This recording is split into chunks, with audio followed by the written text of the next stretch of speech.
আমি বধূ সেজে থাকবো, তুমি পালকি নিয়ে এসো।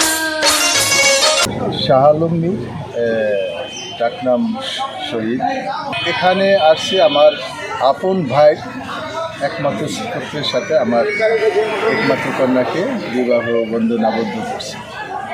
কিন্তু একটা ব্যাপার হলো যে আমাদের যে ভাইদের মধ্যে যে একটা বন্ধুত্ব, এটা অটুট রাখার জন্য আমি এই ব্যবস্থাটা নিয়েছি যে ভাইদের সাথে আমরা একত্রিত থাকবো, একত্রিতভাবে চলবো এবং ভবিষ্যৎ প্রজন্মকে আমরা কীভাবে একত্রিত রাখা যায় এই প্রচেষ্টা ছিল।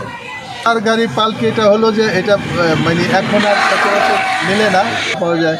একটা খোঁজ নিলাম আসে মাদারীপুর থেকে, এটা আমি খুঁজে নিয়ে এসেছি।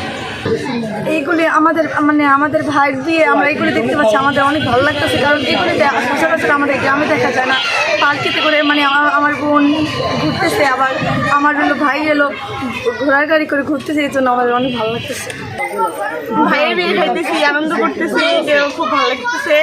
আর এইভাবে তো সচরাচর দেখা যায় না, এই কারণে আরও বেশি ভালো লাগতেছে। তখন আবদার করছে বাবার কাছে যে আমার বাবা আমার জন্য পালকি আনবে, আমি ওই ঐতিহ্যটা দেখতেছি।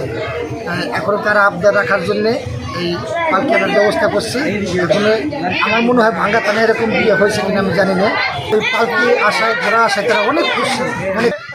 সবাই তো অনেকভাবে বিয়ে করে, তো আমার ইচ্ছে ছিল যে আমি অন্যভাবে বিয়ে করব, যেটা গ্রামে আগেকার যেমন রাজা মহারাজারা বা যারা জমিদার ছিল তারা যেভাবে বিয়ে করতো, ঠিক আমার ইচ্ছে ছিল ওইভাবে বিয়ে করবো। কিন্তু তখন দেখতাম, আমি শুনতাম গল্পতে আমার দাদা দাদিরা বলতো যে আগে পালকি নিয়ে বিয়ে করা হয়তো, পালকি ঘোড়া এইসব নিয়ে বিয়ে করে। তো আমার ইচ্ছে থাকলো যে না, যে পালকি নিয়ে আসলে এগুলো গ্রামের যে আগে ঐতিহ্যটা ধরে রাখতে চাইছিলাম।